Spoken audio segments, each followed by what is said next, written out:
7, en el pasaje del 8 al 16. Y antes de comenzar vamos a hacer una oración. Padre Santo, Señor grande y poderoso, gracias te damos, Señor, en esta mañana, en este día, Señor, por la vida, por la salud que nos prestas, la oportunidad que nos das nuevamente de poder estar aquí reunidos, Señor, con el propósito de estudiar tu palabra, para lo cual, como siempre lo hacemos, Señor, en este día, que quites todo obstáculo, toda distracción de nuestras mentes, de nuestros corazones, que nuestras mentes y corazones estén enfocados en tu palabra, para que así seamos instruidos, edificados, alimentados, Señor, con tu palabra, Señor. Y gracias nuevamente por la oportunidad que nos das en este hermoso día. Bendice a todos los que ya estamos aquí presentes. Trae con bien a aquellos que vienen camino hacia este lugar, para que juntos podamos alabar y glorificar tu santo nombre por medio del estudio de tu palabra. Te pedimos esto y te damos las gracias. Amén, Señor. Amén. Pueden ocupar su lugar. Y vamos a leer el pasaje que tenemos para tenerlo en mente, el cual pues hace 2 semanas iniciamos, creo que sí. Así que para tenerlo en mente, vamos a leerlo. Vamos a empezar por acá. Hermana Rosa nos puede leer los primeros 2 versículos. Del 8.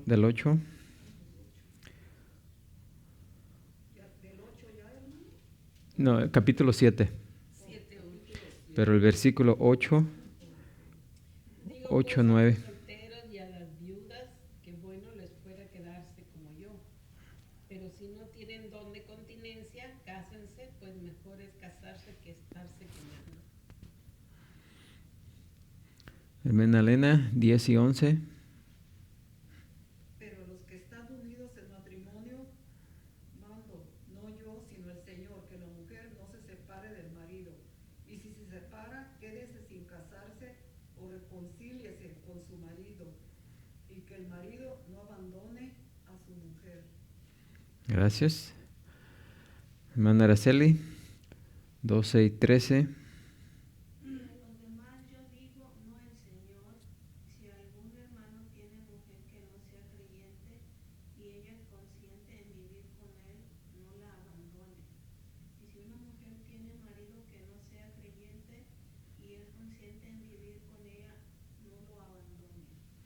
Amén. Hermano Rafael, 14 y 15.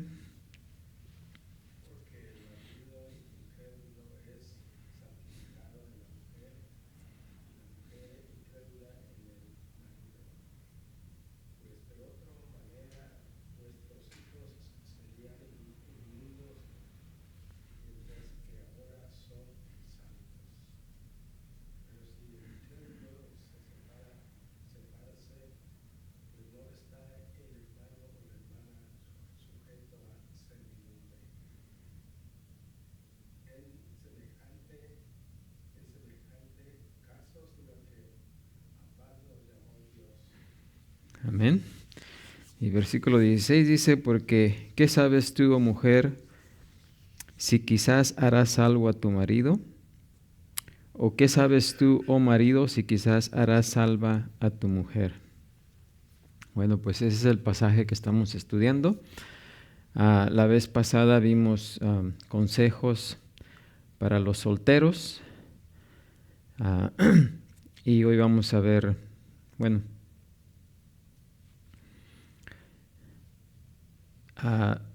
nos quedamos la vez pasada en que íbamos a dar algunos consejos para aquellos que son solteros, ¿verdad? Y que tal vez están pensando en casarse. Algunas de las cosas que deberían considerar antes del matrimonio. Recuerden que los Corintios el apóstol Pablo está dando respuesta a las preguntas que los corintios le hicieron. Y todo este capítulo 7 tiene que ver con el matrimonio. Recuerden que los corintios estaban en esa cultura greco-romana. Había 4 diferentes matrimonios o matrimonios reconocidos en aquel entonces. Entonces, cuando varios de ellos se convirtieron al cristianismo, pues tenían varias preguntas acerca del matrimonio. Así que Pablo dedica todo este capítulo 7 a dar respuestas a esas preguntas. Y es precisamente lo que hemos iniciado desde que iniciamos este capítulo 7. Así que ya el apóstol Pablo dio consejos para los solteros y la vez pasada no terminamos, ¿verdad? Nos quedó algunos consejos para que los solteros consideren a la hora de casarse. Y vamos a poner aquí consejos.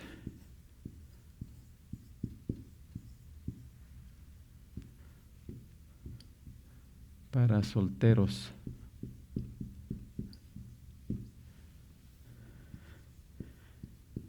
Que buscan casarse, ¿eh?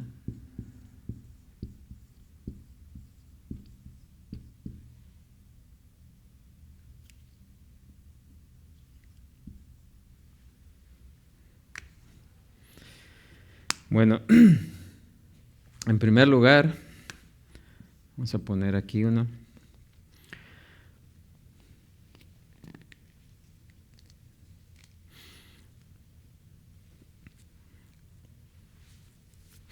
Una persona soltera no debería buscar simplemente casarse, sino que debería buscar una persona a la que pueda amar, confiar y respetar. ¿Para qué? Para que el matrimonio, ¿verdad?, sea la respuesta o sea el fruto, ¿verdad?, de ese compromiso de amor, ¿sí? Las personas que solo desean casarse por amor, por el amor de estar casadas, pues corren el riesgo de hacerlo con la persona que no les conviene. Y como dijimos la vez pasada, cuando hay solteros en la iglesia, los creyentes que ya están casados, pues no debemos de apresurar a los solteros a que se casen, ¿verdad? O tratar de ser cupidos, ¿verdad?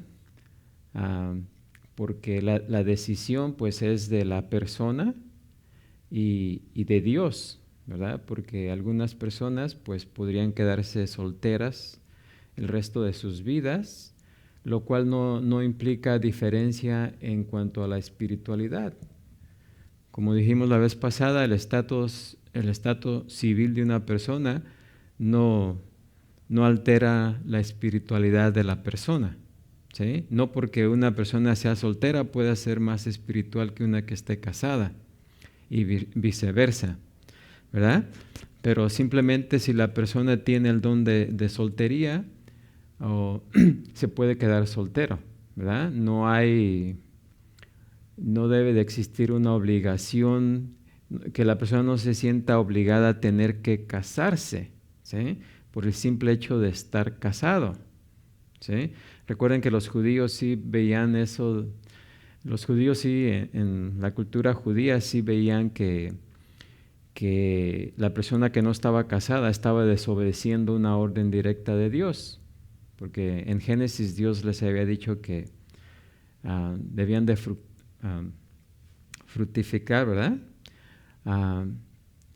Y en base a esa ordenanza, pues ellos veían que sí una persona soltera necesitaba casarse, ¿sí?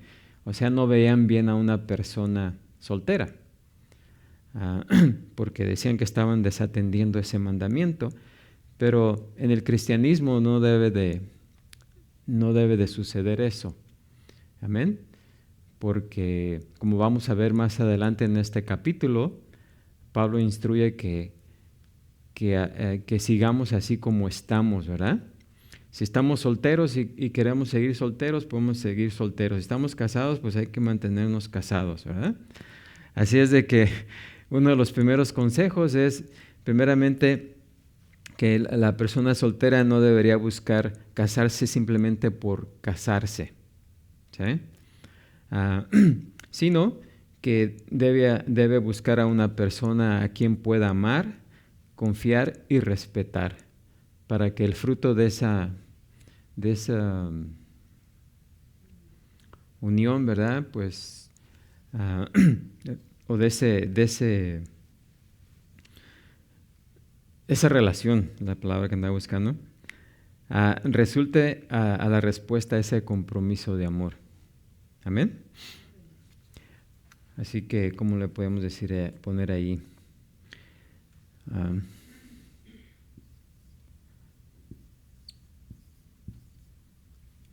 No buscar casarse.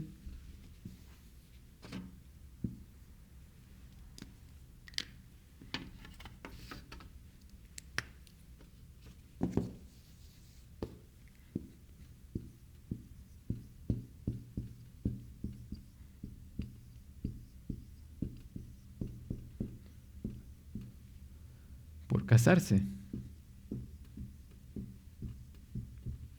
Por el simple hecho de casarse, ¿sí? Ni apresurarse. Ahora, en segundo lugar, otro consejo para los solteros es que es bueno estar alerta por la persona correcta, ¿sí? Pero la mejor manera de encontrar la persona correcta es primeramente ser la persona correcta, ¿sí? Si el creyente está bien con Dios y es la voluntad de Dios que se case, Dios le va a enviar a esa persona la pareja correcta, ¿sí?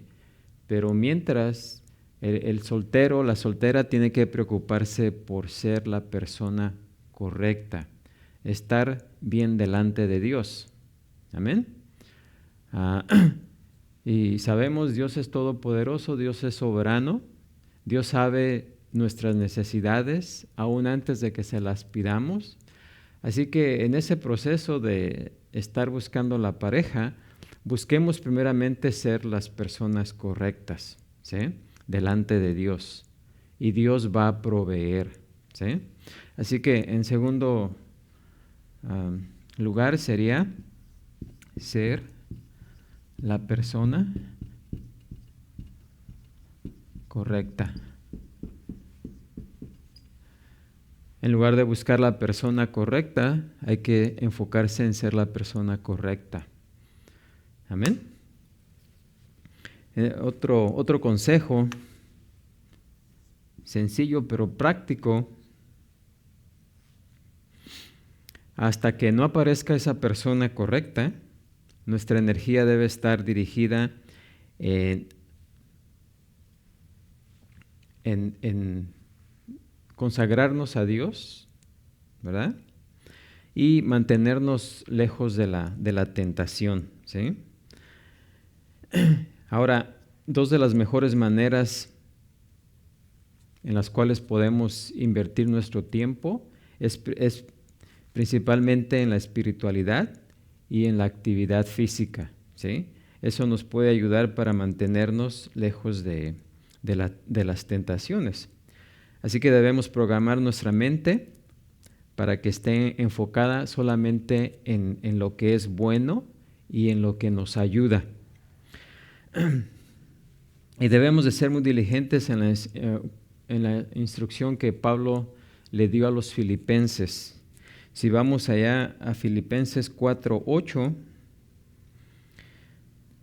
dice, les dijo Pablo a los filipenses: por lo demás, hermanos, todo lo que es verdadero, todo lo honesto, todo lo justo, todo lo puro, todo lo amable, todo lo que es de buen nombre, si hay virtud alguna, si algo digno de alabanza, ¿en esto qué?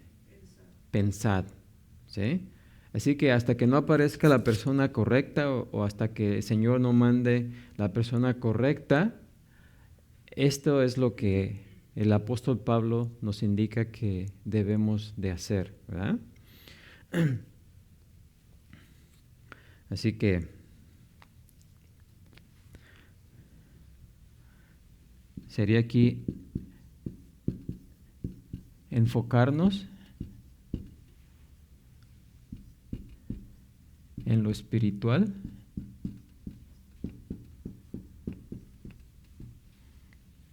¿verdad? Enfocarnos en lo espiritual y pues también en lo físico, ¿eh? Y en lo físico me refiero a también nuestro cuerpo es el templo de Dios, tenemos que cuidarlo, ¿verdad? Así es de que podemos tener actividades espirituales y físicas para mantenernos alejados de la tentación. Y un cuarto consejo, sencillo pero práctico.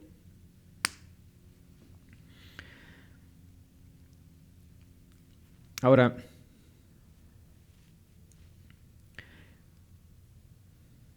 hasta que Dios no nos mande la persona correcta, o hasta que Dios nos mande la persona correcta, Él nos va a proveer, ¿verdad?, de que tengamos esa resistencia a la tentación. Como nos dice Pablo más adelante en 1 Corintios 10:13, pero fiel es Dios que no nos dejará ser tentados más de lo que podéis resistir, sino que dará también juntamente con la tentación la salida para que podáis soportar, ¿sí? Así que conviene que nos demos cuenta de eso. Hasta que Dios nos da la persona correcta, Él también nos va a proveer de fortaleza, ¿sí? Así es de que aquí sería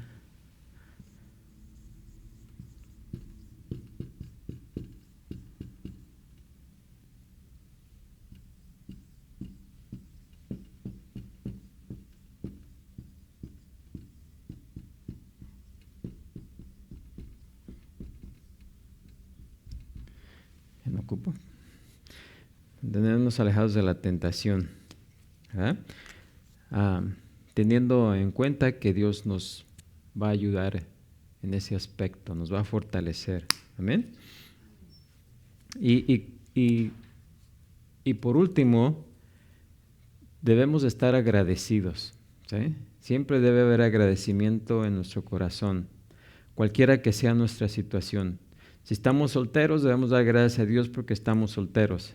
Si estamos casados, debemos dar gracias a Dios porque estamos casados. Amén. Así que debemos estar contentos, ¿sí? Y recuerden que estar casados, pues es una opción. Estar casados en el Señor es una opción, no es una obligación, ¿sí? Así es de que más que nada estemos agradecidos, estemos contentos con nuestra situación actual, porque si no lo estamos, vamos a estar renegando, ¿sí? Y eso nos va a impedir de ser primeramente buenas personas, ese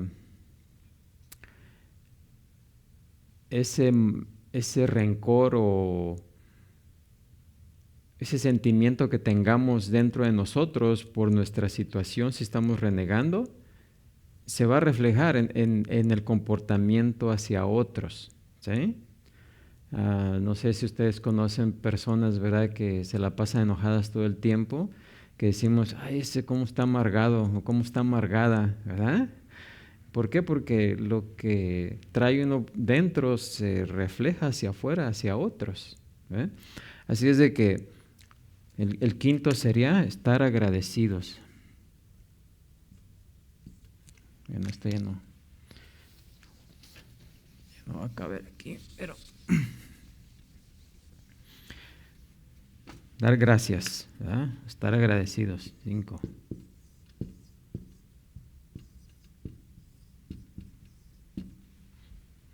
Dar gracias a Dios por la situación en la que nos encontramos actualmente. Dios sabe por qué estamos así y así tenemos que estar, ¿qué? Contentos. ¿Amén? ¿Alguna pregunta en cuanto a eso?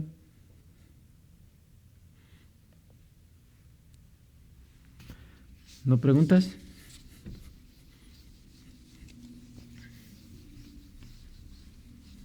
Bueno, voy a borrar para pasar a lo siguiente. Bueno, eso es en cuanto a los solteros. Consejos para los solteros, ¿verdad? Y ya vimos algo que vimos la vez pasada acerca de los solteros, es de que hay 3 clases de solteros, ¿verdad? ¿Se acuerdan cuáles son? Primero, los que nunca se han casado, ¿verdad? Cuando hablamos de solteros, ¿verdad? Los que nunca se han casado, ¿ok? Los que estuvieron casados y su cónyuge murió, entonces son viudos, o los que estuvieron casados anteriormente y se divorciaron, ¿sí? Antes de llegar a ser cristianos, ¿sí? Así que tenemos que tener cuidado a quién se está refiriendo Pablo, ¿sí? A una de esas 3 clases de solteros, ¿sí? Como vimos la vez pasada, Pablo probablemente había sido casado y tal vez su mujer murió, así que era viudo, entraba en el grupo de los solteros, y por eso él dijo: quisiera que todos fueran como yo, o que se quedasen como yo, pero él sabía que no estamos obligados a permanecer solteros, ni estamos obligados a tener que casarnos, ¿verdad? Así es de que depende la voluntad del Señor para cada uno. Amén. Así es de que más quería hacer ese leve recordamiento, ¿verdad? Bueno, el segundo, los versículos 10 y 11. En estos 2 versículos el apóstol Pablo nos da consejos para los cristianos casados con creyentes, ¿sí?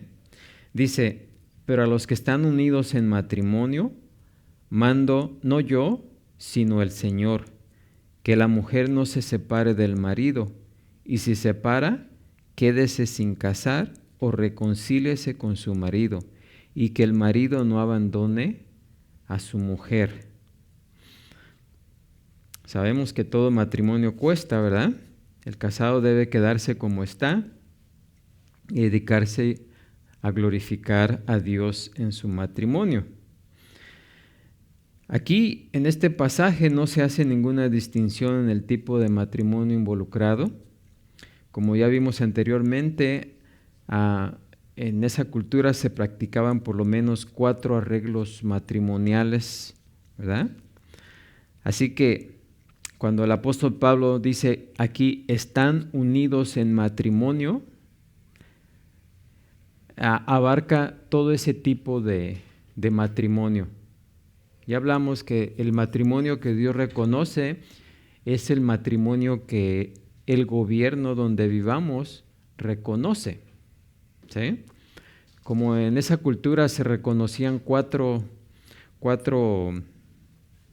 arreglos matrimoniales, así que no importaba cómo los creyentes o los que ahora eran creyentes estuviesen casados, ¿sí? Eso era reconocido delante de Dios como matrimonio, ¿verdad? Por eso dice, están unidos en matrimonio, ¿sí? Y esa frase abarca cualquier clase de matrimonio reconocido civilmente, ¿eh? Así que por eso aquí es evidente, ¿verdad? Por el sentido de mando, la palabra mando que aparece aquí, los dos esposos en el matrimonio eran, ¿qué? Creyentes, ¿sí? Y por el hecho de que en los 2 versículos, o en los versículos 12 al 16, trata específicamente con matrimonios en los que un esposo es un cristiano, ¿verdad? No queda ninguna duda en cuanto a la fuente de la enseñanza que se da aquí. También, ¿verdad? Porque dice aquí Pablo, no yo, sino el Señor. Cuando se refiere al matrimonio entre dos creyentes, no hay ninguna otra opción, ¿sí? Porque incluso el apóstol Pablo dice, no yo, o sea, la enseñanza que Jesucristo dio anteriormente, dice, no yo, sino el Señor, porque el Señor habló de esto anteriormente. Jesús había enseñado la verdad acerca del matrimonio durante su ministerio terrenal.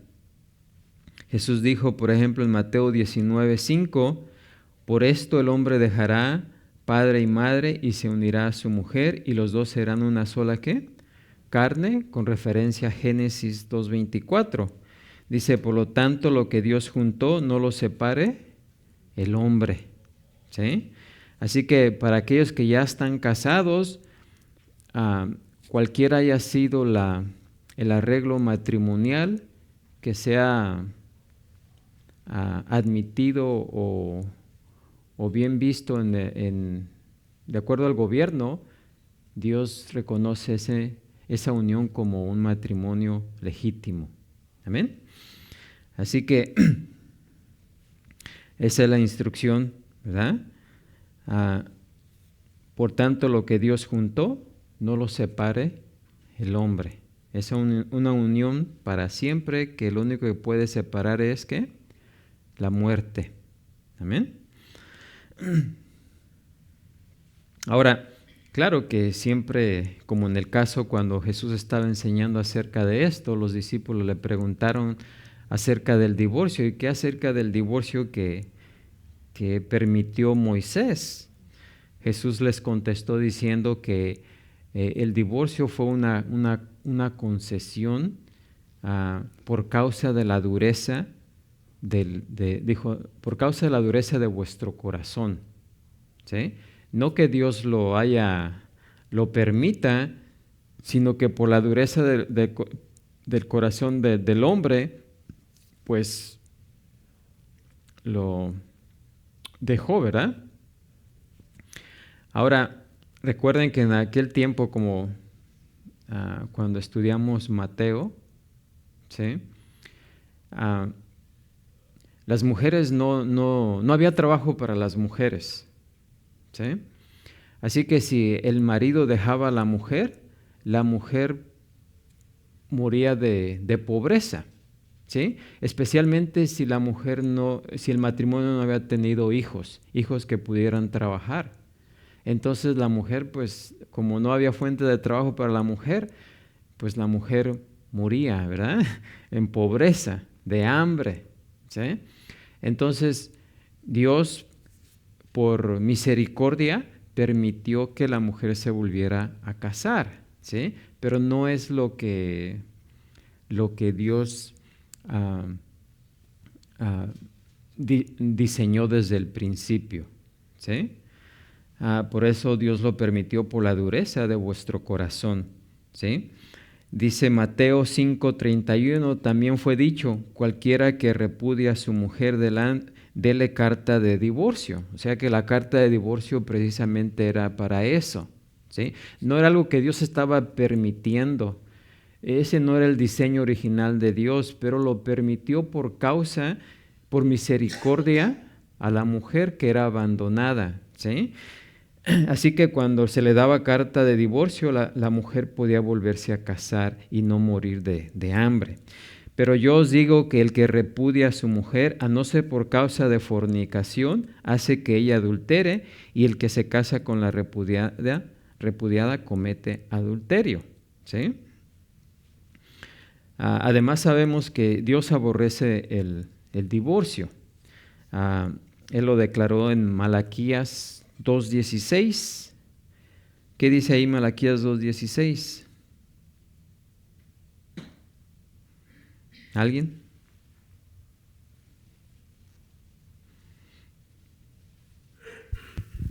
Porque Jehová, Dios de Israel, ha dicho que él aborrece el repudio y al que cubre de iniquidad su vestido.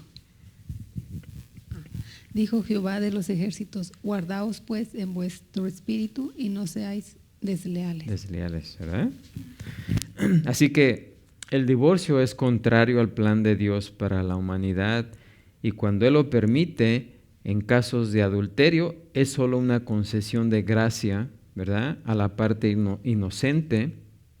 En un caso de infidelidad irreconcebible, ¿verdad? Porque también puede haber arrepentimiento, ¿sí? Y también puede haber, ¿qué? Restauración. Aún en el caso de infidelidad, puede haber restablecimiento, ¿sí? Cuando se perdonan y pueden continuar, ¿qué? Y eso es lo que Dios mejor prefiere, ¿sí? Que se reconcilien, que se perdonen y que mantengan el matrimonio. Pero si de plano es irreconcebible, pues entonces sí, en el caso de adulterio, de infidelidad, pues entonces sí permite Dios el divorcio, ¿verdad? Pero siempre busquemos la restauración, ¿verdad? Ahora, no sabemos por qué los corintios, bueno, podemos imaginarnos más bien por qué los corintios querían divorciarse de su cónyuge. Así que lo que vimos en los primeros 7 versículos de este pasaje, es probable que algunos de los miembros de la iglesia en Corintio pensaban que podían vivir una vida más santa y dedicada a Dios como célibes, ¿verdad? Y tal vez por esa razón algunos buscaban divorciarse. Tal vez, yo me imagino también que, recuerden que uno de los matrimonios o de los arreglos matrimoniales es cuando dos esclavos, ¿verdad? El amo le decía, ustedes dos van a vivir juntos, ¿sí? Y los juntaba. Quizás, pues, como esclavos tenían que obedecer al amo. Una vez que se convirtieron en el cristianismo y que tenían la libertad, decían, quiere decir que a lo mejor me puedo divorciar ahora de la mujer a la cual mi amo me obligó a que me casara, ¿verdad? Y casarme con la que yo quiera. O viceversa, la mujer podía pensar eso, ¿verdad? Así que tal vez por eso estaban haciendo esa pregunta acerca del divorcio. ¿Sí me entienden, verdad? Pero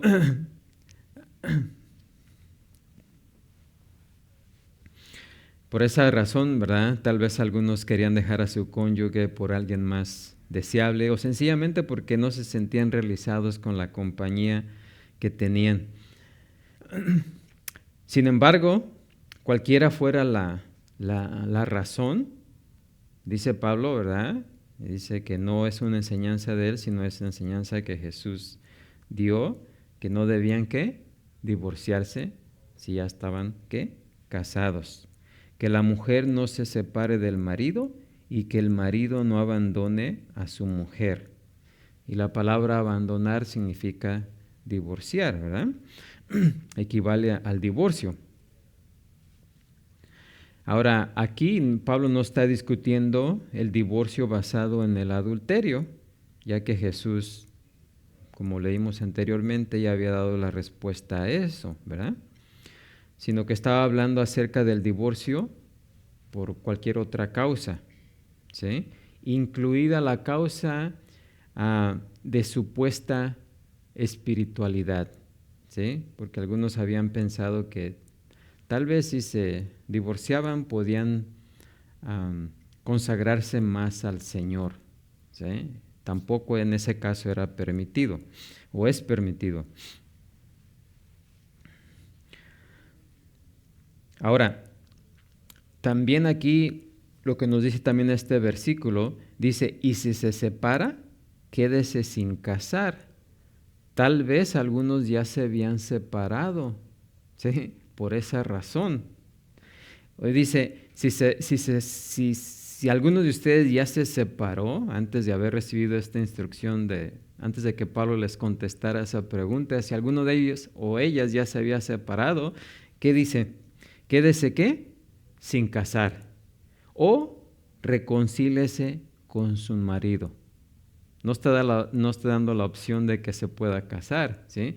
Sino que si esa persona ya se había decidido separarse, pero si todavía no se casaba, ¿verdad? Pues dice, quédese sin casarse o reconcíliese con su marido. ¿Por qué? Porque si un cristiano se divorcia de otro cristiano, excepto por adulterio, ninguna parte es libre para volverse a casar, ¿sí? Deben permanecer solteros o volverse a unir,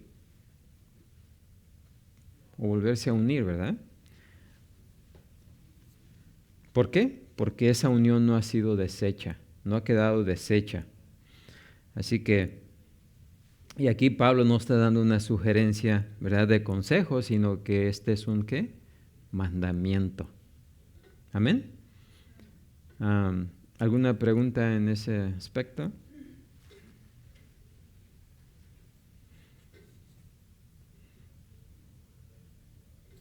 Ahora, tal vez exista una pregunta. ¿Y qué del cónyuge que está siendo maltratado? Porque aún dentro de el matrimonio tiene muchas ¿cómo se dice? Dificultades, ¿verdad? En el mundo, cuando hay dificultades, las personas dicen, bueno, pues eso no trabajó, me separo y me voy. Pero como creyentes no podemos hacer eso, ¿verdad? Pero en veces existe maltrato aún cuando algún creyente no se comporta como creyente. Puede existir ese caso. Entonces, ¿qué sucede ahí?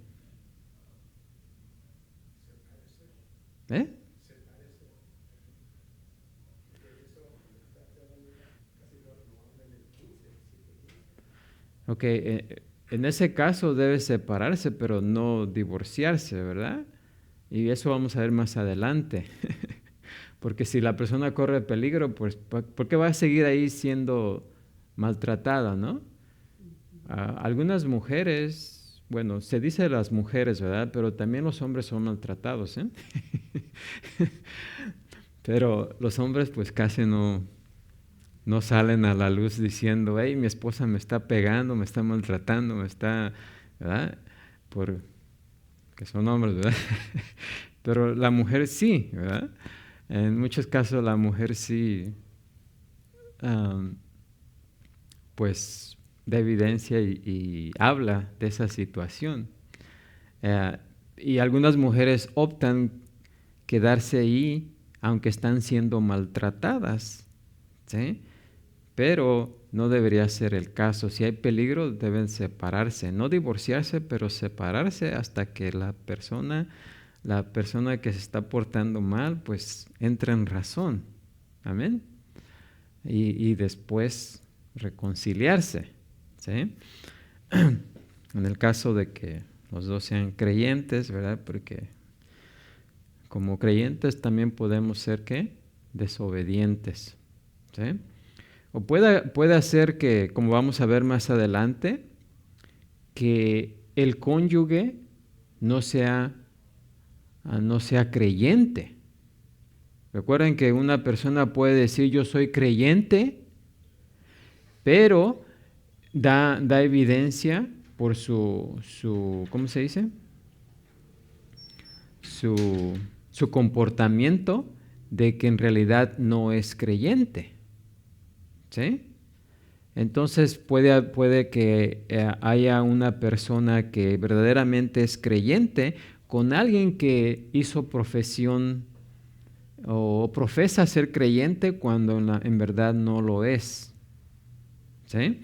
Así que el siguiente pasaje, que son consejos para los cristianos casados con inconversos, primeramente que quieren seguir casados, como en el caso de los versículos 12 al 14, dice, y a los demás yo digo, no el Señor. Si algún hermano tiene mujer que no sea creyente y ella consiente en vivir con él, no la abandone. Y si una mujer tiene marido que no sea creyente y él consiente en vivir con ella, no lo abandone. Porque el marido incrédulo es santificado en la mujer y la mujer incrédula en el marido, pues de otra manera vuestros hijos serían inmundos, mientras que ahora son ¿qué? Santos. Ahora, las preguntas serían, ¿qué podían hacer los cristianos que ya estaban casados con inconversos? Aún posiblemente con paganos, inmorales o incluso idólatras. ¿Sí? Eran libres para divorciarse de la persona con la que estaban unidos en yugo desigual y eran luego libres para permanecer solteros o para casarse con un creyente. Recuerden que eso podía haber sucedido ahí en la cultura de los corintios. ¿Sí? Así que estas eran preguntas sinceras, ¿verdad? Y a la luz de la enseñanza de Pablo, de que sus cuerpos eran miembros de Cristo y templos del Espíritu Santo, los creyentes corintios estaban preocupados, pues con razón, acerca de si debían o no seguir unidos en ese matrimonio con un inconverso. ¿Sí? Porque ¿qué unión tiene la luz con la oscuridad? Ellos decían, pues, ¿qué unión tengo yo con mi cónyuge que es inmoral, idólatra, pagano? ¿Sí? Entonces, pues, se puede ver que había ahí una legítima pregunta, ¿no? Podía ser como un problema, ¿no? Ahora, Jesús no enseñó durante su ministerio terrenal acerca de eso, ¿sí?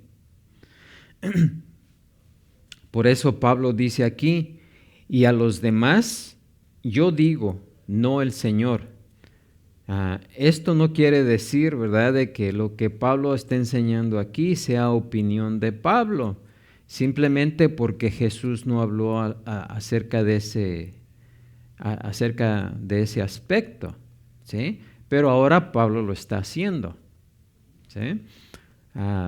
No pensemos como algunas personas que dicen, no, pues esa es la opinión de Pablo, así que no tenemos que seguirla. No, lo que Pablo está instruyendo aquí o enseñando aquí es palabra de Dios, no es de Pablo. Simplemente le está diciendo que Jesús no habló acerca de ese respecto, pero ahora Él está hablando, ¿sí? Por eso dice, y a los demás yo digo, no el Señor, ¿verdad?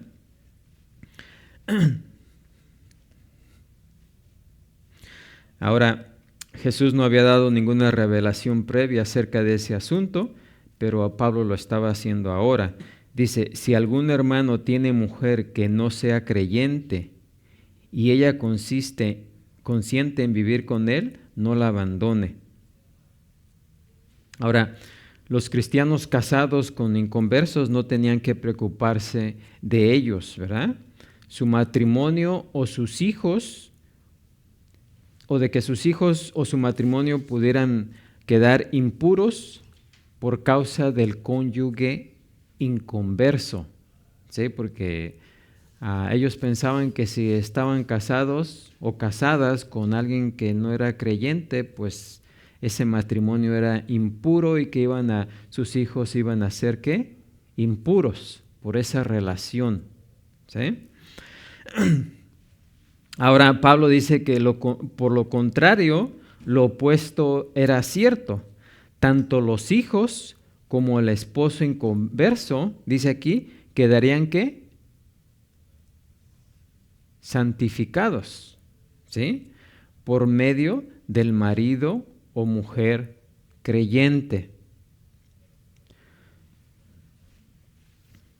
Ahora, estar unidos en yugo desigual, ¿verdad? Ser una carne con un inconverso puede ser algo frustrante, ¿sí? Puede ser algo desalentador, incluso costoso, ¿verdad? Pero no tiene por qué hacernos ¿qué? Impuros. Era lo que pensaban los corintios, ¿verdad? Puesto que un creyente Un creyente puede santificar ese hogar. Es a lo que se está refiriendo Pablo. En este sentido, santificar, tenemos que tomar en cuenta que santificar, aquí, no se refiere, no es igual a salvación. Pablo no está diciendo que si en el matrimonio existe un creyente y uno que no es creyente, que automáticamente el que no es creyente ya está salvado. ¿Sí? ¿Qué significa santificar? Es apartado, ¿verdad?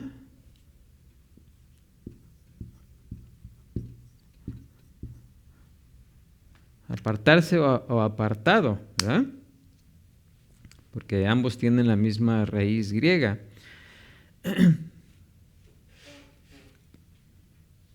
Ahora, la santificación es matrimonial y familiar, no personal o espiritual.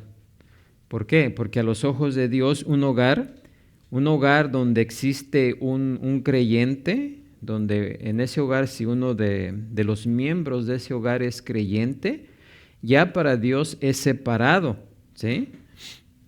Ya es separado para Él. Así que cuando el marido, la mujer o la mujer por implicación o cualquier otro miembro de la familia es un cristiano, ese matrimonio ya es separado para Dios, ¿sí?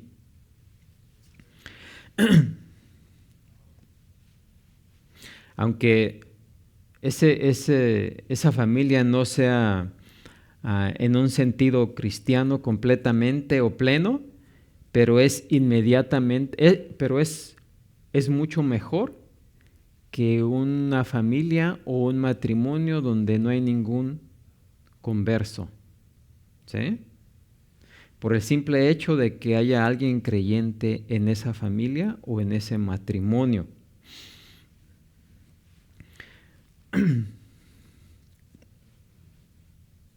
Ahora, aunque incluso cuando el creyente en ese matrimonio o en esa familia sea perseguido, sea ridiculizado, ¿verdad?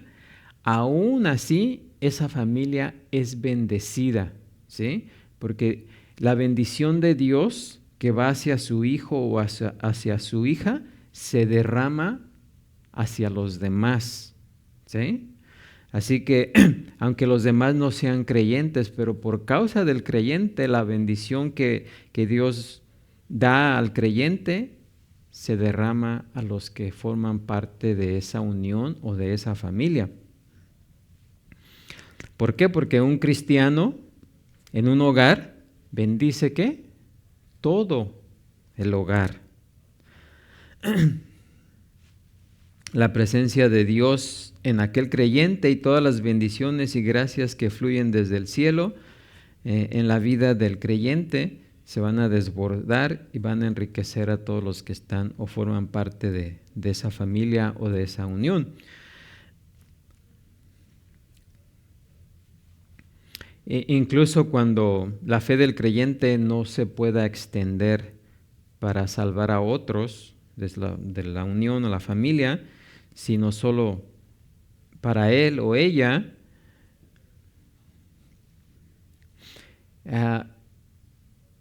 quizás no actualmente, pero puede suceder en el futuro que por causa de ese miembro en la familia o en el matrimonio, los demás se puedan convertir, ¿sí?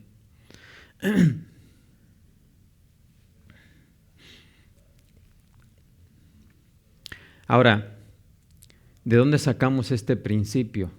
Porque no es una invención mía, ¿ok? ¿De dónde viene este principio? Bueno, de la palabra, porque Pablo lo está diciendo aquí, ¿sí? Pero también podemos ver, por ejemplo, cuando Dios iba a destruir a Sodoma, ¿sí? Abraham vino a interceder, le dijo, si hubiera 50 creyentes ahí, ¿aún así destruirías toda esa región? Y Dios le dijo, no, si hubiera 50 ahí, no la destruiré. Dice, bueno, pues no hay 50, pero si hubiera 45, tampoco. Si hubiera 40, tampoco. Si fuera 30, tampoco. Incluso llegó hasta 10. Si hubiera 10 creyentes ahí, no iba a destruir esa región Dios. Pero no se encontraron ni siquiera 10. Pero Dios estaba dispuesto a no destruir la región si al menos hubiera un creyente ahí. ¿Sí? Por la misma razón, aunque haya un solo creyente en una familia o en un matrimonio, esa familia o ese matrimonio es bendecido por el creyente que está ahí. ¿Amén?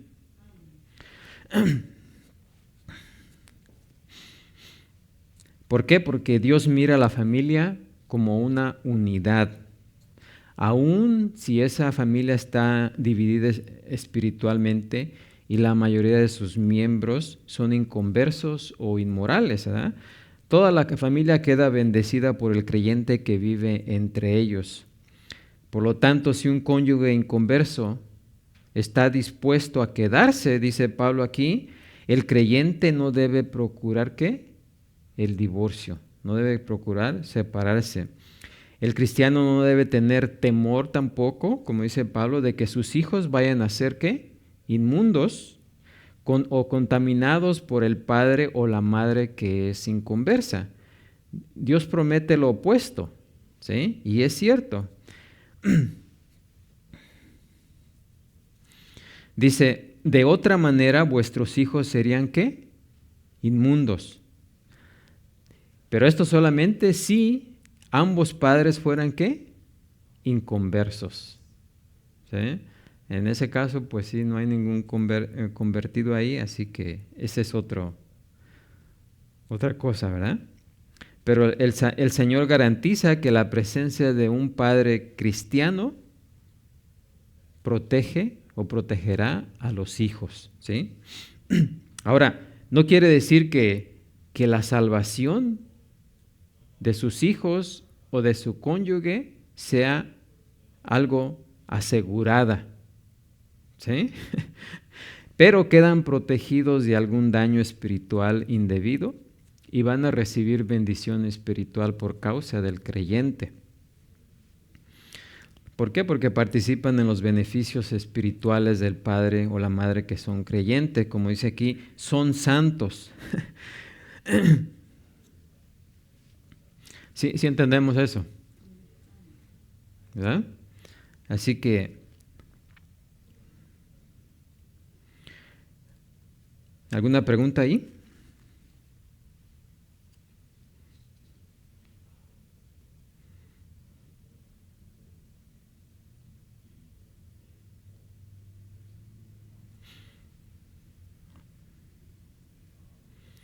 Bueno, si no hay preguntas, seguimos con los siguientes versículos donde da consejos para los cristianos casados con inconversos que sí quieren ¿qué? Separarse. ¿Ok? Ahora, los que están casados con inconversos que no quieren casarse, ¿verdad? Pues deben permanecer ¿qué? Casados. Ahora, los que están casados con inconversos, donde el inconverso o la inconversa quiere separarse, es este pasaje, 15 y 16. Pero si el incrédulo se separa, dice, y no Pablo, es el Señor, sepárese, pues no está el hermano o la hermana sujeto a servidumbre en semejante caso, sino que a paz nos llamó Dios. ¿Por qué? ¿Qué sabes tú, oh mujer, si quizá harás salvo a tu marido? ¿O qué sabes tú, oh marido, si quizás harás salva a tu mujer? ¿Sí?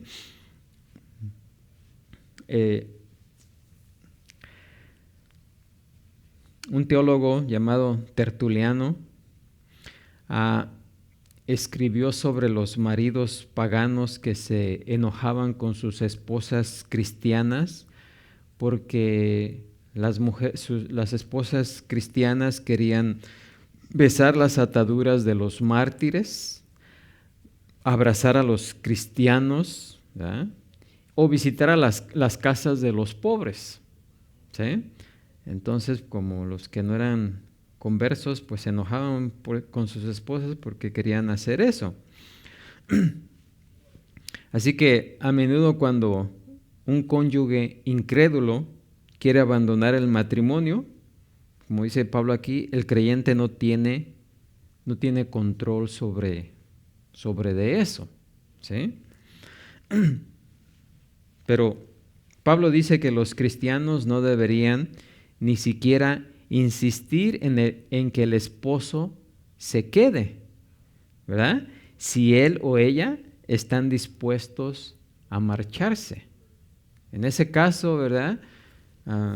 Si el cónyuge inconverso quiere separarse, Pablo dice que ni siquiera el creyente debe insistir en que se quede, sino que ¿qué?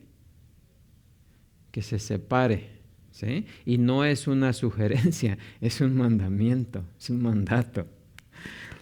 Dice, pero si el incrédulo se separa, aquí dice, sepárese. Si el incrédulo inicia el procedimiento del divorcio, ¿verdad? El cónyuge cristiano no debe impedirlo. Recuerden que la palabra separar quiere decir divorciarse, ¿verdad? ¿Por qué razón? Bueno, aquí Pablo dice, pues no está el hermano o la hermana sujeto o sujeta, ¿verdad?, a servidumbre en semejante caso. ¿Por qué? Porque a los ojos de Dios el lazo de unión entre un marido y una mujer se deshace solamente, como hemos visto, con la muerte, con el adulterio y cuando un inconverso abandona a su cónyuge, ¿sí? Esas tres cosas son aceptables delante de Dios. Pero cuando el lazo o servidumbre, dice aquí, se rompe en alguna de esas formas, ¿verdad? Ya sea por causa de adulterio, por causa de muerte o por causa de que el inconverso se quiera separar, el cristiano queda ¿qué? Libre para volverse ¿qué? A casar, ¿sí? Y aquí también entra, por ejemplo, hay matrimonios, ¿verdad? Que donde el caso es de que uno es creyente y los dos son creyentes, ¿verdad? Según. Pero después uno de ellos demuestra no ser creyente por su comportamiento. Recuerden que no es lo que decimos, ¿sí? Es lo que hacemos. Amén. Una persona puede jurar y jurar que es creyente, pero si se porta como uno que no es creyente, ¿qué es? Pues no es creyente, ¿verdad? Porque de perdida tiene que parecerse, tiene que dar alguna señal de que se parece a su Padre Celestial, ¿sí? No que debemos ser, bueno, deberíamos ser perfectos como Dios es perfecto, pero sabemos que mientras estemos en este mundo no vamos a alcanzar esa perfección, ¿sí? Pero por lo menos tenemos que parecernos en algo a nuestro Padre Celestial, ¿sí? El ejemplo que les he dado es de que si un hijo no se parece absolutamente a su papá, podemos decir, a mí se me hace que este hijo no es tu hijo, porque no tiene ningún rasgo del Padre, ¿sí? De la misma manera, en lo espiritual, si la persona no da demostración, no tiene ningún rasgo espiritual, pues lo más seguro es que esa persona que dice que es creyente, lo más seguro es que a lo mejor no es creyente, ¿sí? Y sucede, hay personas que se casan y al último se dan cuenta de que en realidad uno no era creyente. Amén. Así que tenemos que también tener ese en cuenta, ¿verdad?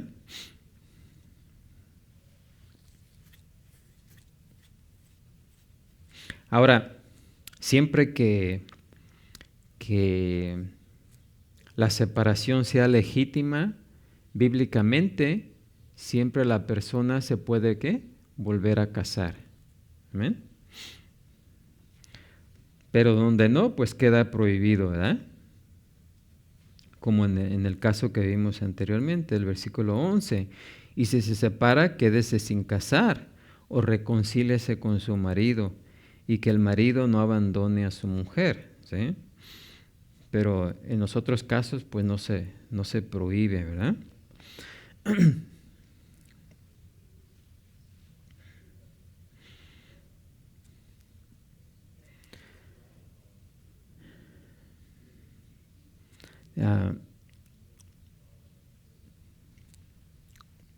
Ahora, Pablo dice aquí que Dios permite el divorcio en casos tales como el abandono, porque a paz, dice, nos llamó Dios. Si el marido o mujer inconverso o inconversa no puede tolerar la fe del cónyuge y desea quedar libre de aquella unión, es mejor que se disuelva el matrimonio con el fin de ¿qué? Dice Pablo aquí, de preservar ¿qué? La paz del Hijo de Dios. ¿Sí? Todos sabemos lo que la paz que se pierde cuando hay peleas, conflictos, confusión, crítica, frustración, ¿verdad? Todo eso trastorna la armonía y la paz que Dios quiere que como sus hijos tengamos.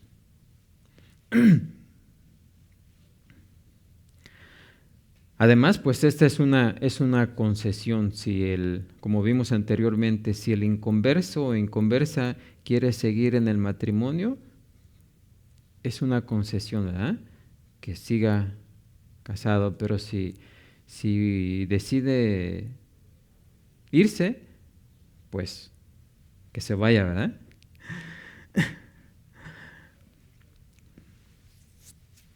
Porque, como nos dice Pablo en Romanos 12:18, que en cuanto dependa de nosotros, dice, o de vosotros, estad en paz con todos los hombres. ¿Sí? El creyente debe de buscar siempre estar en paz con todos los hombres, o sea, con toda la gente. ¿Sí? Nuestra responsabilidad es buscar la paz todo el tiempo. Amén. Así que muchos cristianos, ¿verdad?, han tratado de mantener un matrimonio unido, aun cuando el cónyuge era inconverso, ¿verdad? Y aun cuando el inconverso quería el divorcio o quiere el divorcio. Pero ese camino es en contra de la voluntad de Dios. Porque si el incrédulo se separa, dice Pablo aquí, sepárese, ¿sí? Y eso no es un permiso, es un ¿qué? Mandamiento. Ahora, una mujer, ¿verdad?, no tiene seguridad de que va a salvar a su marido, o un marido no tiene la seguridad de que va por el hecho de quedarse unido al cónyuge no creyente, no tenemos la seguridad de que del que no creyente se va a salvar. ¿Sí?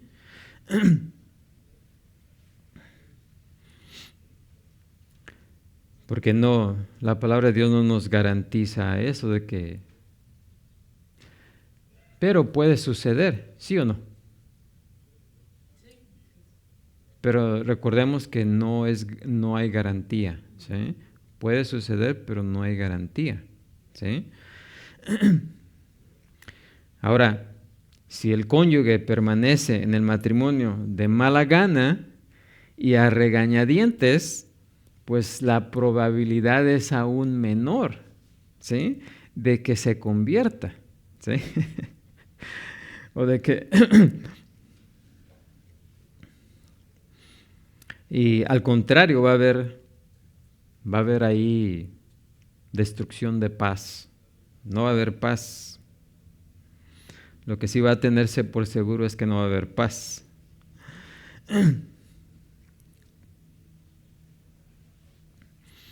Ahora, en ese caso, el creyente debe dejar que Dios, ¿verdad?, siga obrando en el corazón de la persona no creyente, ¿sí? No importa lo que nosotros hagamos o no hagamos, nosotros no podemos hacer que una persona se convierta, ¿sí? Es el Espíritu de Dios obrando en el corazón de la persona, no nosotros. Nosotros podemos hacer lo que debemos de hacer humanamente, que es compartir con ellos el Evangelio, hablarles de la palabra de Dios, ¿verdad? Pero tampoco estarles pegando en la cabeza con la Biblia, ¿verdad? Todo el tiempo, ¿sí? Tenemos que recordar que el inconverso no está sujeto a la ley de Dios, ¿sí? Porque no quiere y no puede sujetarse a la ley de Dios, aunque quisiera. Solamente el creyente puede obedecer y sujetarse a la ley de Dios. Así que no los obliguemos a que se sujeten a la ley de Dios, porque primeramente no quieren y tampoco pueden, ¿sí? Así es de que dejemos que el Espíritu de Dios obre en el corazón de la persona. ¿Amén? Ok.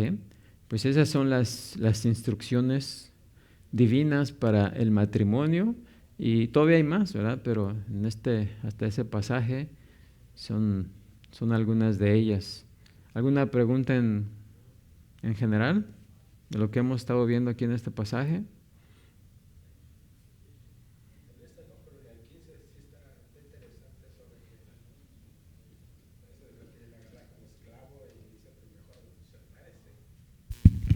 ¿Cómo? Digo, no, pero está interesante en el 12:15, donde dice que si está uno como esclavizado, pues mejor sepárese, para que haya paz. Oh, si el incrédulo quiere separarse, separe. ¿Ese? Sí, en el 15, el versículo 15 dice, sí. pero si el incrédulo se separa, sepárese, pues no está el hermano o la hermana sujeto a servidumbre en semejante caso, sino que a paz nos llamó Dios. Entonces, si todo el tiempo hay guerra, pues mejor sepárese. Oh, pero si los dos son creyentes, no. Solamente aunque haya guerra. No, si hay guerra, tienen que arreglar en todos los matrimonios hay problemas, pero no por eso se va a separar la gente, ¿eh? El creyente debe de buscar la manera de arreglar esa situación, ¿sí? Ahora, cuando existen muchos problemas en un matrimonio de dos creyentes, ¿qué creen que es lo que está pasando?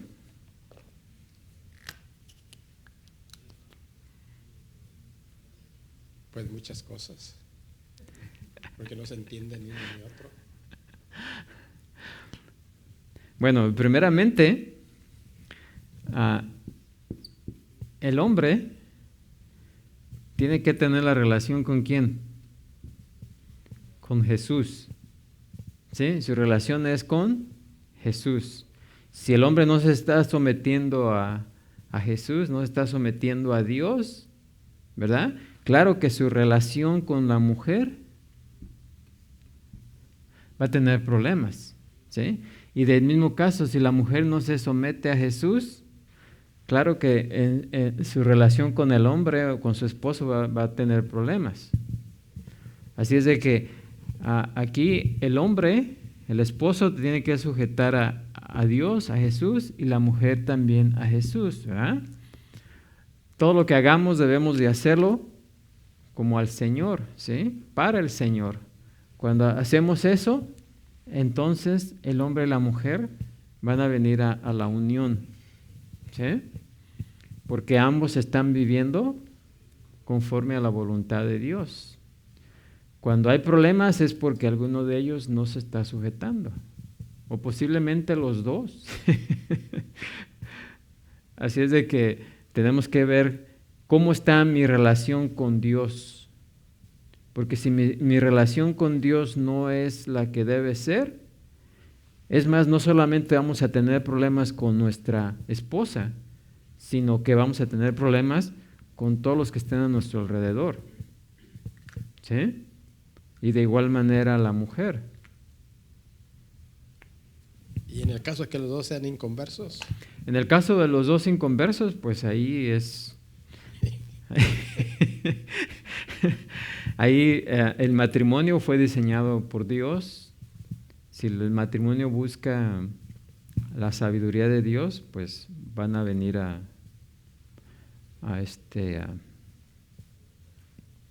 conformarse a la voluntad de Dios. ¿Sí?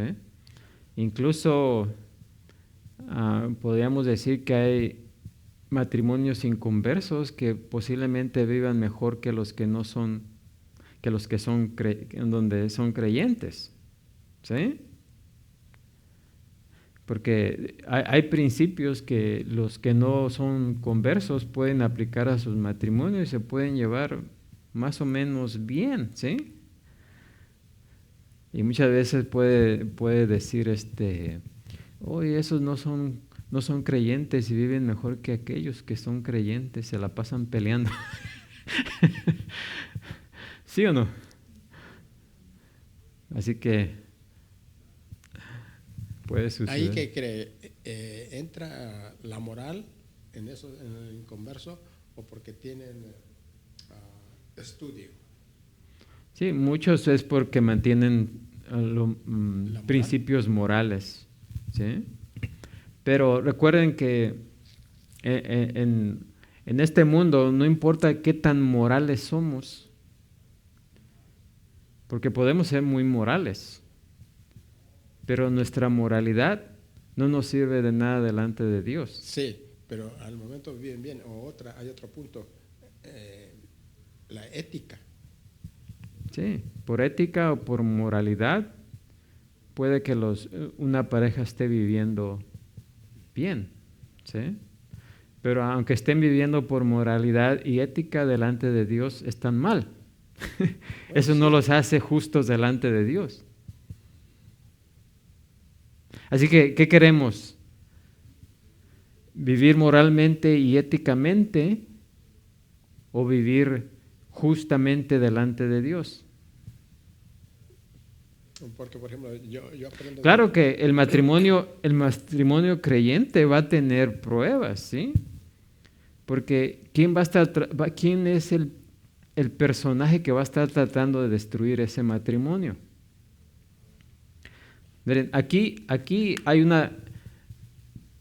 porque el matrimonio es de 3, ¿sí? No es de 2, es de 3. Es de un hombre y una mujer y Jesús, ¿sí? Pero también no nos debemos de olvidar de que va a existir un personaje que está tratando de destruir esta unión. ¿Quién es?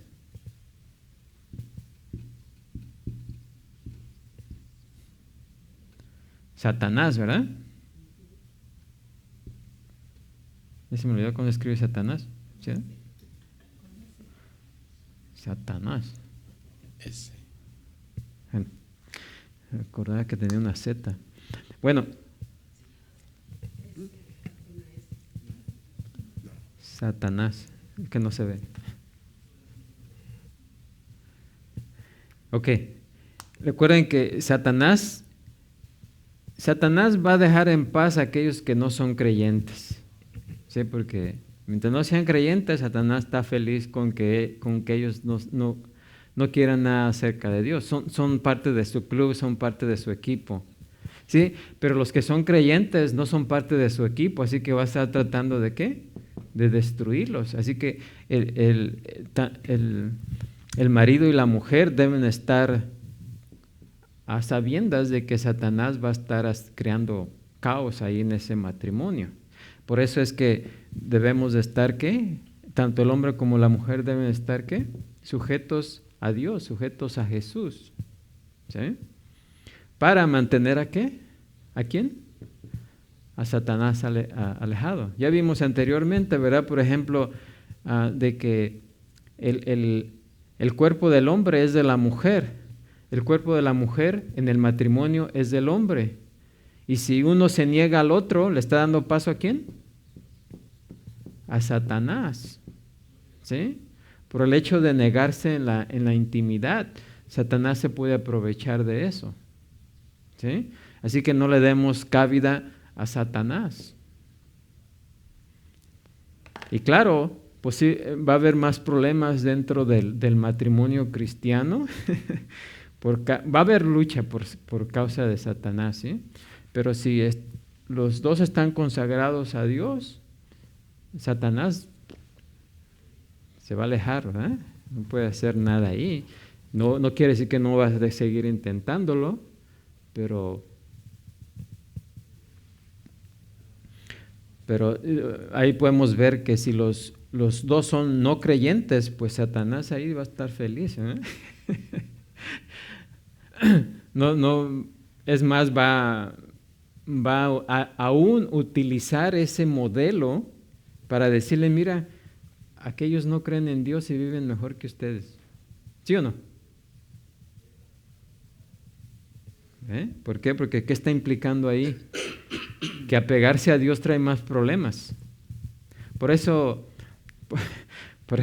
cuando invitamos a alguien que tiene problemas matrimoniales, ¿verdad? Decirles, no, si tú vienes a Cristo, tus problemas de matrimonio van a desaparecer. ¿Está bien eso? No.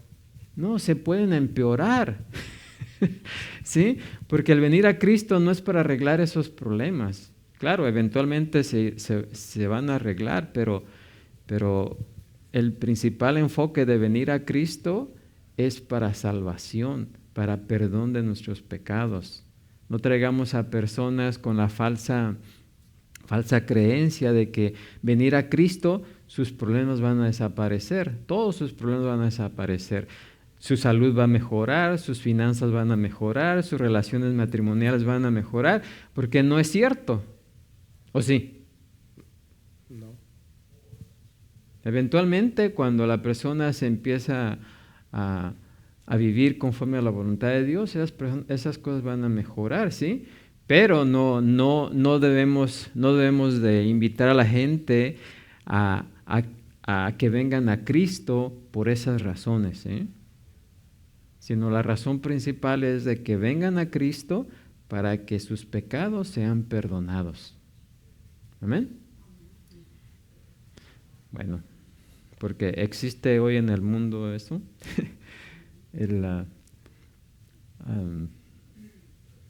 ese evangelismo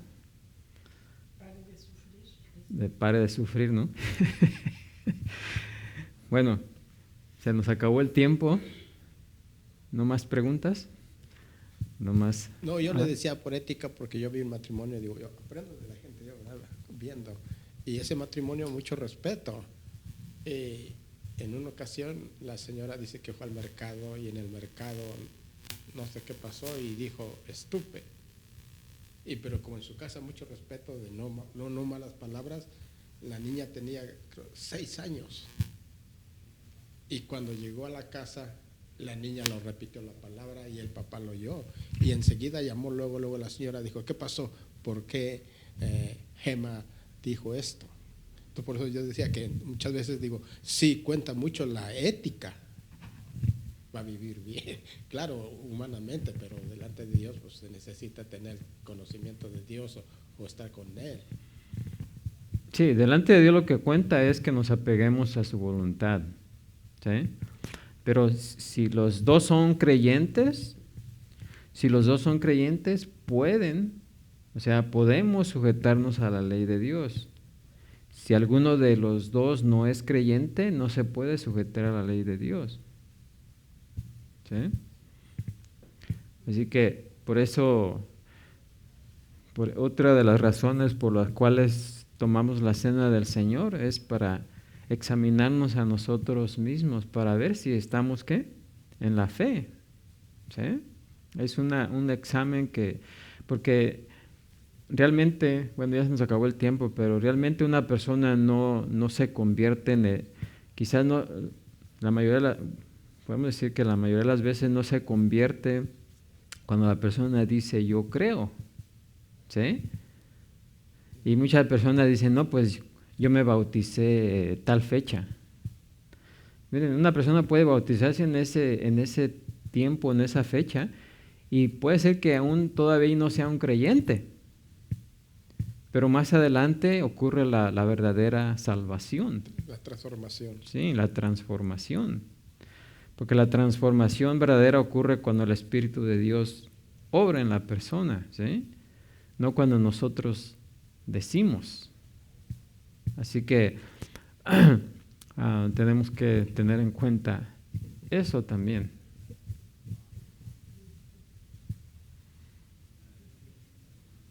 Pero la ética y la moralidad delante de Dios no sirven si no nos hemos arrepentido y si no nos hemos reconciliado con Él. ¿Amén? Podemos vivir muy bien, muy en paz, muy a gusto, ¿verdad? Separados de Dios, pero recuerden que no existe solamente esta vida. Y esta vida actual es solamente ¿qué? Pasajera. Tenemos que asegurar nuestra vida ¿qué? Eterna, la vida futura. Amén. Amén. Porque Jesús dijo, ¿de qué aprovecha el hombre si tiene todo en el mundo? ¿Verdad? ¿De qué aprovechará el hombre? ¿Verdad? Aunque tenga todas las cosas del mundo, de nada le sirven. ¿Sí? Porque todas esas cosas se van a quedar aquí. Amén. Pero si pierde su alma, es una pérdida total. ¿Sí? Amén. Bueno, vamos a ponernos de pie, ser despedidos, orando. Padre Santo, Señor Todopoderoso, gracias te damos, Señor, por tu palabra, la cual hemos estado estudiando, meditando, Señor, en esta mañana. Y gracias, Señor, por tu instrucción